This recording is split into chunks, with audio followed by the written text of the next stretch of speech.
हरियाली का आंचल ओढ़े धरती माँ मुस्काए, नीले अंबर के तले जीवन गीत सुनाए। नमस्कार, स्वागत है आप सभी का आपके पसंदीदा कार्यक्रम डॉक्टर कंचन नेगी शो में, जिसका उद्देश्य है देश विदेश से विभिन्न क्षेत्रों में उत्कृष्ट कार्य कर रही शख्सियतों और संस्थाओं को आप सभी से रूबरू कराना, विभिन्न पर्यटक स्थलों के साथ साथ इतिहास, विकास, विज्ञान और चर्चित मुद्दों पर जानकारियां हासिल करना और साथ ही साथ सरकार की योजनाओं को आम जनता तक पहुंचाना। और आज की इस कड़ी में दर्शकों हम आपकी मुलाकात कराने जा रहे हैं PCCF उत्तराखंड डॉक्टर धनंजय मोहन जी से। तो आइए ज्यादा समय ना लेते हुए होते हैं उनसे रूबरू। नमस्कार डॉक्टर साहब। नमस्कार। डॉक्टर कंचन नेगी शो में आपका हार्दिक स्वागत, अभिनंदन। बहुत बहुत धन्यवाद। शुरुआत करना चाहेंगे आपसे ये पूछकर कि आपने अपने करियर की शुरुआत कब और कहाँ से की और अभी तक का आपका सफर कैसा रहा? देखिए, भारतीय वन सेवा मैंने 1988 में ज्वाइन की जी। लेकिन उससे पहले भी कॉलेज डेज में भी मैं प्रकृति की तरफ बहुत मेरा इंटरेस्ट रहता था और कॉलेजेस में भी मैं नेचर क्लब वगैरह मैनेज करता था। जी। तो पुराना शौक है ये बहुत, जो कि एक तरह से प्रोफेशन में बदल गया 1988 से। तो तब से मेरे को अब लगातार करीब 37 साल होने को आ रहे हैं इस सेवा में। जी, तो आपने सिर्फ अपने करियर की शुरुआत कहाँ से की थी? हमारी ट्रेनिंग के बाद जो फील्ड ट्रेनिंग की पोस्टिंग होती वहाँ शिवालिक डिवीज़न में की और उसके बाद मेरी पहली तैनाती जो इंडिपेंडेंट तैनाती थी वो DFO Nanda Devi national park Joshimath में हुई थी। जी। और अब रहने वाले कहाँ से हैं सर? मैं देहरादून का ही रहने वाला हूँ। जी। और सर अगर हम उत्तराखंड जैसे हिमालयी राज्य की बात करें तो यहाँ पे वन और बायोडाइवर्सिटी संरक्षण की यदि हम बात करें तो क्या चैलेंजेस आप यहाँ पे महसूस करते हैं? देखिए, उत्तराखंड जैव विविधता के हिसाब से, बायोडाइवर्सिटी के हिसाब से एक बहुत ही संपन्न राज्य है और मैं तो कहूँगा केवल देश के उसमें ही नहीं, पूरे विश्व के उसमें देखें तो ये one of the finest areas when it comes to biodiversity is concerned in the whole world. और हमने यहाँ पे बहुत अच्छे से यहाँ पे कंजर्वेशन किया भी है। हमारे राज्य में सैटेलाइट मैपिंग के हिसाब से we have more than 45% area under forest and nearly more than 70% of our area is classified as forest land. और इसके अलावा अगर आप देखें some of the key indicators of biodiversity अगर हम बात करें तो despite being a very small state, हम लोगों के यहाँ we are harboring the highest tiger density in the world with 560 tigers. We are third in the country. In position 1 and 2 are much larger states like Madhya Pradesh and Karnataka. So we are rubbing shoulders with the largest of Indian states in this matter. We have a very teeming elephant population. More than 2,000 elephants are found in our state. Only the foothills are suitable to them. A very small area of our state. Still we are harboring very high density of these animals. And if you go to the mountains, if we take for example the bird diversity as an indicator with 729 species of birds, I think that's about 60% of Indian bird diversity. So it speaks volume about the overall diversity that we harbor. But managing this, conserving this is challenging और हमें बहुत सारी चुनौतियों का सामना करना पड़ता है इसके लिए। हमारे राज्य में तरह तरह की प्रेशर्स हैं, लोगों की निर्भरता भी है जंगलों पे। फुटहिल्स में हमें दूसरे टाइप के प्रेशर्स रहते हैं, कई जगहों पे हमें इलिसिट फिलिंग के प्रेशर्स होते हैं, कुछ जगहों पे इंक्रोचमेंट्स के प्रेशर होते हैं। इसके अलावा कुछ प्रकृति से जुड़े हुए जिनको हम आपदा भी कहते हैं, जैसे वनाग्नि, इसके भी दिक्कतें होती हैं जिसका हमें सामना करना पड़ता है।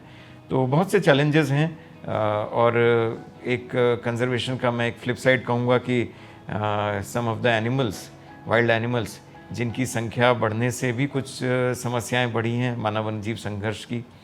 तो इस तरह के कई चैलेंजेस हैं जिससे हम डे टू डे बेसिस पे डील करते हैं और हमारा बहुत बड़ा डिपार्टमेंट है with a large work force and everywhere हमारे जितने भी कर्मी हैं, फ्रंटलाइन स्टाफ से लेकर ऑफिशियल्स तक, सभी इन चुनौतियों का सामना करते हैं और इनको फेस करते रहते हैं। Uttarakhand heritage school of media and advance studies लेकर आया है post graduate diploma in mass communication and journalism, diploma in hotel management और डिप्लोमा इन टूरिज्म। 2025-26 के सेशन के लिए आज ही एनरोल करें। हमारा कॉन्टैक्ट नंबर है 9557356148, 7302712244। हमारा पता है के टावर, कारगी रोड, निकट भारत पेट्रोल पंप, देहरादून, जहां मिलती है बेहतरीन इंडस्ट्री ओरिएंटेड ट्रेनिंग्स, अनुभवी faculty, spoken English, personality development की फ्री क्लासेस के साथ साथ इंटरनेशनल टाई अप्स और 100% प्लेसमेंट की गारंटी।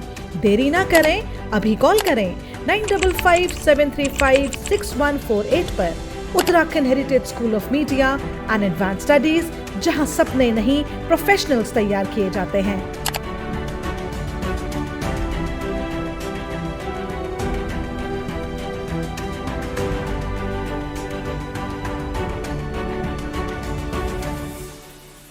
डॉक्टर धनंजय, अभी आपने वनाग्नि की बात की, तो गर्मी का मौसम बढ़ते बढ़ते उत्तराखंड में आम देखा जाता है कि जंगलों में आग लगती है।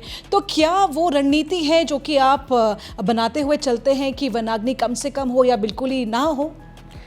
देखिए, वनाग्नि केवल उत्तराखंड की प्रॉब्लम नहीं है, ये पूरी दुनिया की प्रॉब्लम है। और इस साल जनवरी में जो कैलिफोर्निया की फायर्स थी, उसने तो मुझे लगता है सबकी आंखें खोल दी कि सबसे विकसित देश में, जहां टेक्नोलॉजी वगैरह के मामले में नंबर 1 है, किस दर्जे की वनाग्नि लगी, जिसने कॉलोनीज़ की colonies, poshest colonies of California पूरी ख़त्म कर दी। तो ऐसा नहीं मानना चाहिए कि ये केवल उत्तराखंड की प्रॉब्लम है, ये एक वैश्विक प्रॉब्लम है। हमारे देश में भी सभी राज्य इससे ग्रसित रहते हैं वेरिंग डिग्रीज पे, पर ये मौसम पे और मुख्यतः मौसम पे, पर अन्य भी कुछ कारक होते हैं जिनके कारण किसी साल किसी राज्य में अधिक वनाग्नि होती है, किसी साल किसी राज्य में। जैसे पिछले साल की बात करें तो वास्तव में उत्तराखंड में बहुत ज़्यादा वनाग्नि का प्रकोप था, लेकिन इस साल अगर हम देखें तो जो अभी तक की स्टैटिस्टिक्स है उसके हिसाब से हम 18वें नंबर पे हैं अलर्ट्स, FSI अलर्ट्स के मामले में। तो अधिकांश राज्य जो हैं हमारे देश के, उनमें कहीं ज़्यादा वनाग्नि है हमारे राज्य के मुकाबले। तो चुनौती लेकिन है बहुत बड़ी।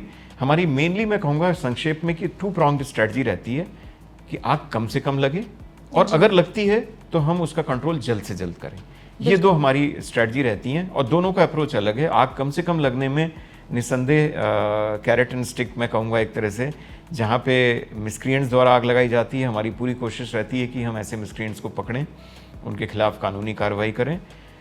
लेकिन बहुत जगह एक्सीडेंटल होती है या नेग्लिजेंस से होती है। कहीं गाँव में लोगों ने खेतों में आग लगाई, वो जंगलों में चली गई, इस तरह की चीज़ें होती रहती हैं। तो निसंदेह क्योंकि एक चीज़ पक्की है कि वनाग्नि जो हैं लगभग हमेशा ही इंसानी कारकों से लगती हैं। तो उनका निवारण के लिए भी कि वनाग्नि कम से कम लगे, हमें इंसानों को ही अप्रोच करना पड़ता है। तो वनाग्नि सीज़न प्रारंभ करने से पहले हम बहुत ही पुरजोर तरीके से अवेयरनेस प्रोग्राम्स करते हैं। इस साल भी हमने करीब 5000 ऐसे प्रोग्राम किए पूरे राज्य में। और इसके अलावा हमने इस बार नया पहल ये भी की कि कुछ ऐसे क्षेत्रों में जहाँ गाँव वालों ने स्वयं बहुत अच्छे काम किए हैं वनाग्नि प्रबंधन और उसको रोकने के लिए, वहाँ अन्य क्षेत्रों से लोगों को लेके गए हम, ग्रामीणों को, ताकि वो उनसे कुछ लीड्स लें और अपने क्षेत्रों में कुछ ऐसी स्थानीय तौर पे ऐसे काम करें कि वनाग्नि कम से कम लगे। तो इस तरह के काम करते हैं। और दूसरी तरफ जब एक बार आग लग जाती है तो उस पर जल्द से जल्द उसका निवारण करने के लिए हम इंफ्रास्ट्रक्चरली भी अपने डिपार्टमेंट को लगातार सुदृढ़ कर रहे हैं। जैसे पिछले 3 सालों में 61 गाड़ियां हमने ले ली हैं और 20 अभी किसी भी दिन और जुड़ेंगे हमारे फ्लीट में। इसके अलावा हम गाड़ियों की, क्योंकि मोबिलिटी इज़ इम्पॉर्टेंट, हम लोग कहते हैं कि अगर आग पे हम जल्दी पहुंच गए तो वो बड़ी नहीं हो पाती और उसको कंट्रोल करना आसान होता है। तो इसके अलावा हम लोग गाड़ियाँ हायर भी करते हैं। हमने पूरे राज्य में 1400 से अधिक क्रूज स्टेशंस इस्टेब्लिश किए हैं, जिसमें हमारा हमेशा एक टीम तैयार रहती है। कभी भी कोई अग्नि दुर्घटना की खबर आती है तो उसकी तरफ वो तुरंत बढ़ते हैं। तो 1400 से अधिक ऐसे क्रूज स्टेशन हैं। और बहुत इम्पॉर्टेंट चीज़ कि कभी भी आग लगती है तो इसकी सूचना जल्दी से जल्दी हमारी टीम्स को पहुंचे, उसके लिए जो डिजिटल क्रांति है हम उसका लाभ उठा रहे हैं। सैटेलाइट अलर्ट्स हमको मिलते रहे हैं, लेकिन इस बार हमने एक ऐप डेवलप किया है और हमारे 9000 लोग कुल मिला के इसको पब्लिक भी यूज़ कर सकती है, जिसमें से करीब 2000 आम पब्लिक के लोग हैं और बाकी हमारे कर्मी हैं। तो वो लोग को अब सैटेलाइट अलर्ट जो हैं विदाउट एनी डिले एक GIS प्लेटफॉर्म में उस ऐप के माध्यम से मिल जाता है, और वो जैसे ही मिलता है उनको कहाँ कैसे पहुँचना है, क्या पहुँचना है, ये सब सूचना भी वो जनरेट कर लेते हैं और जल्द से जल्द ऐसी जगहों पे पहुँचते हैं। और साथ ही हमने अपने मुख्यालय में integrated control and command centre भी इस साल से शुरू किया है, जहाँ पे एक टीम लगातार निगाह रखती है, पैनी मॉनिटरिंग करती रहती है। तो इस सब चीज़ों से जो इस वर्ष हमें वनाग्नि के घटनाएं कम हुई हैं, शायद इसका भी कुछ असर रहा है, और अन्य भी प्रकृति का भी थोड़ा सहारा रहता है, तो इस तरह की चीज़ें कम होती हैं। जी, डॉक्टर धनंजय, हम ड्रोन की यदि बात करें या हम लोग ये कि एडवांस हम टेक्नोलॉजीज़ को यूज़ करते हैं, तो हम अगर एआई की बात करें, ड्रोन की बात करें, तो क्या हम उसको भी हम हमें इस्तेमाल कर रहे हैं? जी, हमारे यहाँ ड्रोन्स भी हैं। ड्रोन्स का मेन हम यूज़ करते हैं डिटेक्शन में। कई बार ऐसे ढंगारी क्षेत्र होते हैं जहां आग का पता लगाने के लिए ड्रोन्स का इस्तेमाल किया जा सकता है। एआई की आपने बात की, तो उसको हम ऐसे यूज़ कर रहे हैं कि जो पिछले कई सालों का जो हमारे पास डेटा है, उसको यूज़ करके हम प्रिडिक्ट करते हैं, सेंसिटिविटी, वल्नरेबिलिटी मैपिंग करते हैं और आगे की हम एक प्लानिंग करते हैं। तो इसके हिसाब से हम अपने रिसोर्सेज को पूल करते हैं, कॉन्सेंट्रेट करते हैं, depending on what has been the history. और एआई भी बेसिकली कंसेप्ट ही यही है कि आपके पास जो इंफॉर्मेशन एग्जैक्टली अवेलेबल है आज की तारीख में, हिस्टोरिकल डेटा, उसको यूज करके how can we best plan our future. तो this is how we are using AI in our forest fire management. जी, और अगर हम ह्यूमन और वाइल्ड लाइफ कॉन्फ्लिक्ट की यदि बात करें, संघर्ष की बात करें, तो ये पहाड़ों में अधिकतर देखा जाता है, लेकिन इसे कम करने के लिए विभाग द्वारा क्या कदम उठाए जाते हैं? देखिए, ये एक बहुत विकराल समस्या है, क्योंकि ये सीधा सीधा इंसानी ज़िंदगी से जुड़ी हुई है। तो हमारे राज्य में बहुत जंगली जानवर हैं जो कि इंसानी ज़िंदगी के लिए खतरा बनते हैं, या इंसानी जो प्रॉपर्टी है, चाहे वो क्रॉप्स हों, चाहे घर बार हो, इनके लिए दिक्कत कर सकते हैं। उनकी संख्या में निस्संदेह बढ़ोतरी हुई है। चाहे हम टाइगर की बात करें, लेपर्ड्स की बात करें, हाथी की भी बात करें, सबकी संख्याओं में वृद्धि हुई है, जो कि एक हमारे कंजर्वेशन का पॉजिटिव वो है, असर है। लेकिन वहीं इस तरह की घटनाओं की भी संभावना बढ़ती हैं जब इस तरह के जानवरों की संख्या बढ़ती है। तो लेकिन हमारे जो एफर्ट्स रहे हैं, उससे एक चीज़ ज़रूर है कि हमारी इस तरह की घटनाएं लगभग स्टैटिक हैं, बढ़ नहीं रही हैं, जबकि जंगली जानवरों की संख्या बढ़ रही है।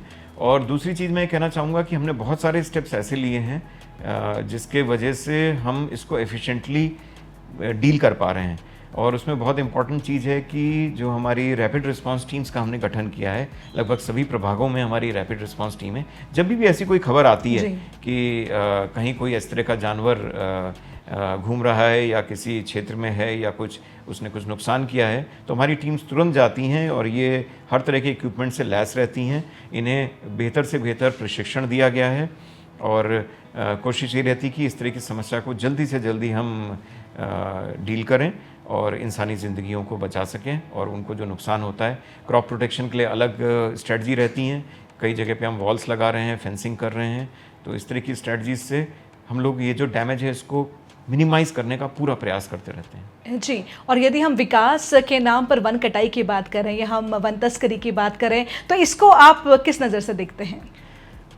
देखिए, ऐसा है कि विकास जो है, विकास भी होना है देश का। सड़कों की भी आवश्यकता है। आज के युग में यदि कोई गांव ऐसा है जहां सड़क नहीं पहुंच रही है, तो मेरे ख्याल से वो बिल्कुल ठीक नहीं है। जब दुनिया इतनी तेज़ी से आगे बढ़ रही है, तो सड़कें भी बननी हैं, और जब सड़कें बनेंगी हमारे जैसे वनाच्छादित राज्य में, तो निस्संदेह थोड़ा बहुत जंगल का नुकसान तो होता है। लेकिन जो हमारी पूरी मैकेनिज्म है, जिसको हम लैंड ट्रांसफ़र कहते हैं, उसमें इसके लिए कंपनसेटरी एफॉरेस्टेशन का प्रोविज़न है और वो भी किया जाता है। और हमारी कोशिश रहती है कि उसी क्षेत्र में, उसके आसपास के क्षेत्र में कंपनसेटरी एफॉरेस्टेशन किया जाए और उससे हम जो वनावरण का नुकसान है उसको हम कंपनसेट कर सकें। इसके अलावा और भी चीज़ें हैं जिसके थ्रू हम लोग लगातार, उसके साथ वाइल्ड लाइफ मिटिगेशन प्लान भी बनते हैं। तो इस तरह के कई स्टेप्स होते हैं। तो जो इकोनॉमी और इकोलॉजी का बैलेंस है, वो स्ट्राइक करने का एक प्रयास किया जाता है हमेशा इसमें।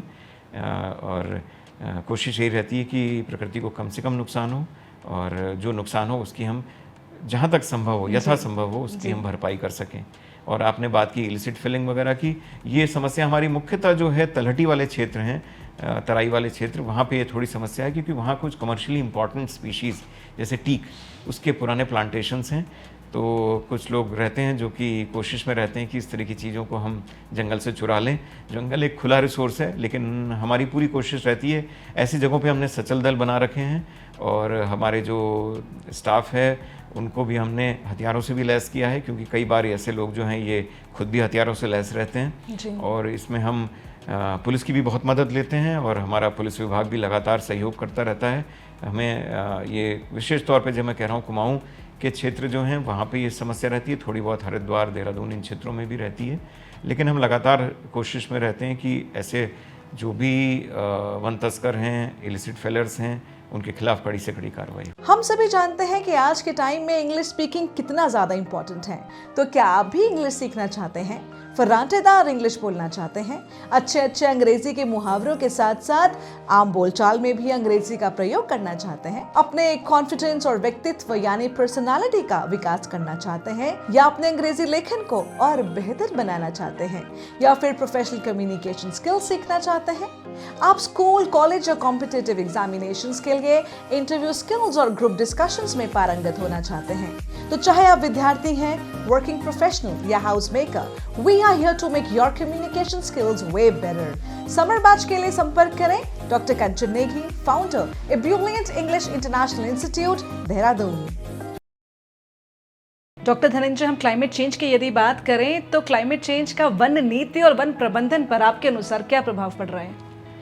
देखिए, क्लाइमेट चेंज भी एक वैश्विक समस्या है और ओवरऑल जो हमारे एटमॉस्फेयर में जो कार्बन उत्सर्जन ज़्यादा हो रहा है, CO2 का उत्सर्जन ज़्यादा हो रहा है जी। उसकी वजह से प्रॉब्लम बढ़ती जा रही है और इससे पूरी दुनिया चिंतित है, बड़े बड़े देश चिंतित हैं और कई मैकेनिज्म्स भी बनाई गई हैं। कार्बन क्रेडिट की मैकेनिज्म है जिसमें एक तरह से पोल्यूटर पेज वाला प्रिंसिपल लग रहा है। जो भी इंडस्ट्री कार्बन का उत्सर्जन ज़्यादा कर रही है वो कार्बन क्रेडिट्स खरीद के इसको कंपनसेट करने की कोशिश कर रही है। लेकिन मैं यहाँ ये कहना चाहूँगा, ये क्रॉस कटिंग सेक्टर है।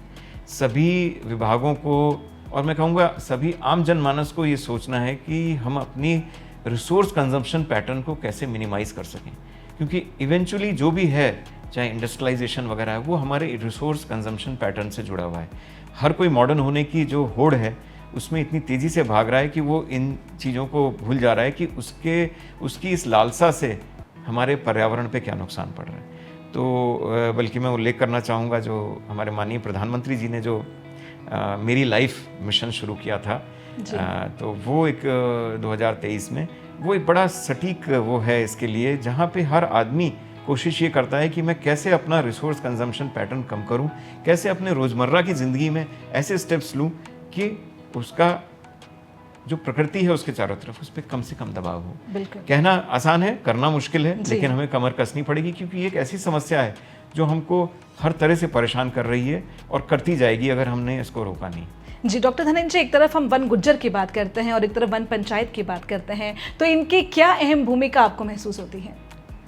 देखिए, दोनों बिल्कुल अलग अलग चीज़ें हैं। वन गुज्जर जो हैं वो पेस्टोरलिस्ट कम्युनिटी थी जो कि मोटा मोटी करीब एक शताब्दी पहले हमारे राज्य में आए थे और तब से वो घुमंतू टाइप के जीवन व्यतीत करते थे, कभी फुटहिल्स में, कभी ऊपरी पहाड़ों में। लेकिन समय के साथ साथ उनकी भी संख्या बढ़ी और वो घुमंतू कम और एक जगह ज़्यादा रहने लगे, जिससे वनों का नुकसान होने लगा। तो जहाँ जहाँ पे बहुत आवश्यक था, विशेषकर हमारे नेशनल पार्क्स वगैरह में, टाइगर रिजर्व्स में, वहाँ कोशिश ये हुई कि इनको हम विस्थापित करें और एक स्टेबल ज़िंदगी दें, और वो सक्सेसफुली की भी गई है। और हमारे राजीव जी नेशनल पार्क से बहुत बड़ी संख्या में इनको विस्थापित करके एक बेहतर ज़िंदगी प्रदान की गई है। और इसी तरह कॉर्बेट टाइगर रिजर्व से भी विस्थापन किया गया है। तो ये हमारे सबसे महत्वपूर्ण क्षेत्र हैं।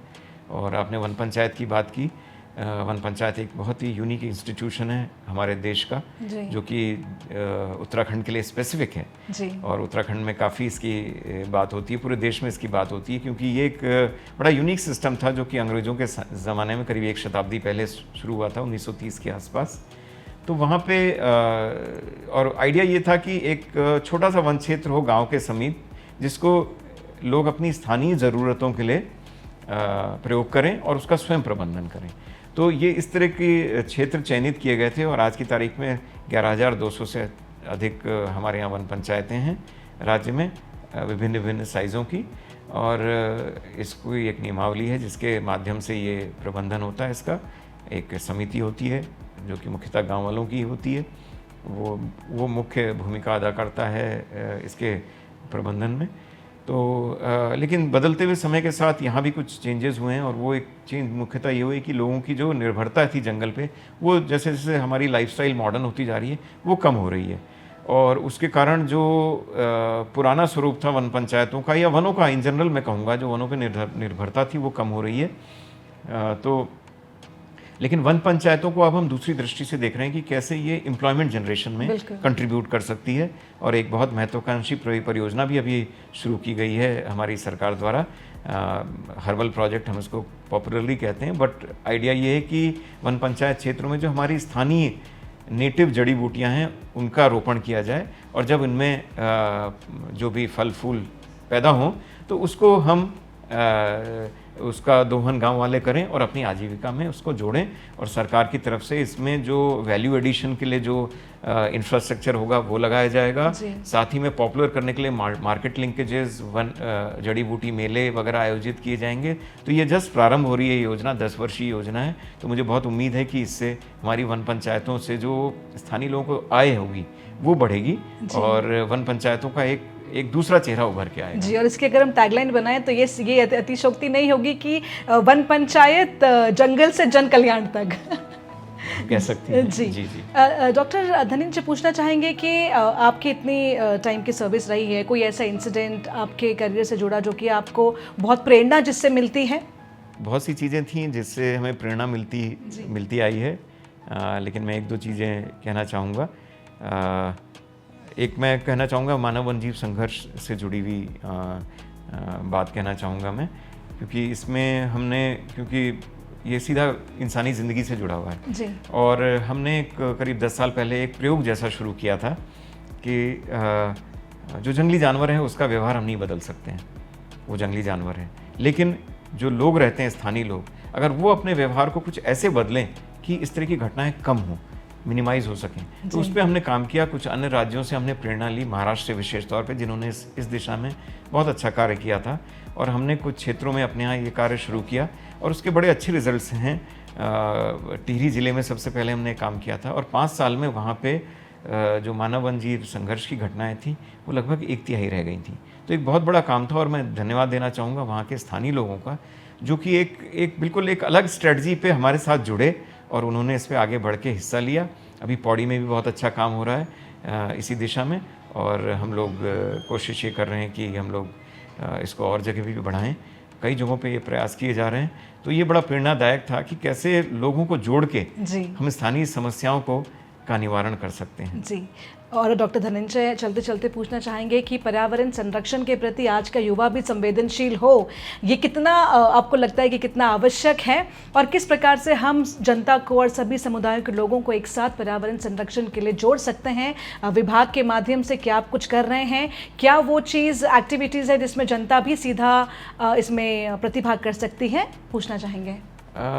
देखिए, ये बहुत ज़्यादा ज़रूरी है, और हमेशा मुझे जिस तरह से ग्लोबल वार्मिंग, क्लाइमेट चेंज के जो इश्यूज जब सामने आते हैं तो सबसे पहली चिंता मुझे अपने नेक्स्ट जनरेशन जो है उसी की होती है, क्योंकि उन्हें ये बहुत लंबे समय तक ये चीज़ें झेलनी पड़ेंगी अगर इसका निवारण वो नहीं करते हैं। ये वो क्या मतलब सभी लोग मिल के नहीं करते हैं। तो इसलिए बहुत ज़्यादा ज़रूरी है कि हम केवल मतलब बातें ही ना करें पर्यावरण संरक्षण की, हम उसको इंटरनलाइज करें, अपनी लाइफ्स में इंटरनलाइज करें। और जो मैंने बात पहले करी थी, हमें हर समय अपने से क्वेश्चन करना है कि हम कैसे रिसोर्सेज का दबाव इस पृथ्वी पे जो है हमारा, उसको हम कैसे कम करें, अपनी डेली लाइफ में कैसे कम करें। छोटी छोटी चीज़ें हैं, प्लास्टिक का यूज़ और इसी तरह के और भी, पानी का इस्तेमाल, कैसे हम कम से कम पानी का इस्तेमाल करें। ये सारी चीज़ें हैं, मतलब जो कैसे हम, कहाँ पे हम पैदल जा सकते हैं जहाँ हम बिना सोचे समझे गाड़ी से चल देते हैं। बिल्कुल, बिल्कुल। मतलब छोटी छोटी चीज़ें हैं, लेकिन अगर हम ये नहीं करेंगे तो हमारी पृथ्वी में हर साल हम कहते हैं इस साल गर्मी पिछले साल से ज़्यादा पड़ी, तो इसका ये अगर ऐसे ही बढ़ता रहा तो यहाँ जीना दुश्वार हो जाएगा हमारी पृथ्वी पे। तो बहुत ज़रूरी है, और ख़ास तौर से मैं युवा जनरेशन से ये आह्वान करना चाहूँगा कि ये चीज़ हमेशा कहते हैं अपने बैक ऑफ द माइंड में रखें, अपने कॉन्शियस में रखें कि इस पृथ्वी को हमको इसी फॉर्म में या इससे बेहतर फॉर्म में आगे ले जाना है, और उसके लिए हम सबको हाथ मिला के काम करना पड़ेगा। जब तक हम ये सोचते रहेंगे कि कोई और ये प्रॉब्लम सॉल्व करेगा तो शायद कभी नहीं होगी। और हमारा वन विभाग, हमारी सरकार, केंद्र सरकार सभी इसमें पूरी तरह से सजग हैं और पूरी तरह से सबके साथ मिल के काम करने के लिए तत्पर हैं। जी सर, आपसे ये चर्चा करके बहुत अच्छा लगा। मुझे उम्मीद है हमारे दर्शकों को डॉक्टर धनंजय मोहन जी से बहुत कुछ सीखने को मिला होगा, और इसी उम्मीद के साथ कि डॉक्टर कंचन नेगी शो की टीम फिर हाजिर होगी अगले शनिवार रात 9 बजे सिर्फ उत्तराखंड हेरिटेज मीडिया पर। और हम लोग सभी पेड़ जरूर लगाएं। आइए अपने पर्यावरण को बचाएं, अपनी प्रकृति को बचाएं, एक पेड़ जरूर लगाएं। नमस्कार। ये हम सभी जानते हैं कि आज का समय बेहद ही कॉम्पिटिटिव है, प्रतिस्पर्धा से भरा है। इसीलिए हर अभिभावक चाहते हैं कि स्कूल के बाद भी उनके बच्चों को सही मार्गदर्शन मिल सके, स्कूल सब्जेक्ट्स के बारे में विस्तृत से जानकारी मिल सके, उनकी नॉलेज और इन्हांस हो जाए और वे अपनी क्लास में सबसे अच्छा स्कोर करें। लेकिन दिक्कत तब आती है जब बच्चा पढ़ाने वाला नहीं मिलता, दूर दूर जाना पड़ता है बच्चों को, जिसकी वजह से बच्चों का आधा समय आने जाने में ही वेस्ट हो जाता है। नतीजन बच्चा थक जाता है और कंसंट्रेशन से नहीं पढ़ पाता। इसीलिए हम लेकर आए हैं आपकी समस्याओं का एक समाधान, यानी doctor Kanchan's ABS coaching hub for all classes, boards and subjects, all under one roof, जहां सभी सब्जेक्ट्स के एक्सपर्ट्स और डेडिकेटेड टीचर्स संवारेंगे आपके बच्चों का कल और बनाएंगे उन्हें सफल। Because success starts here.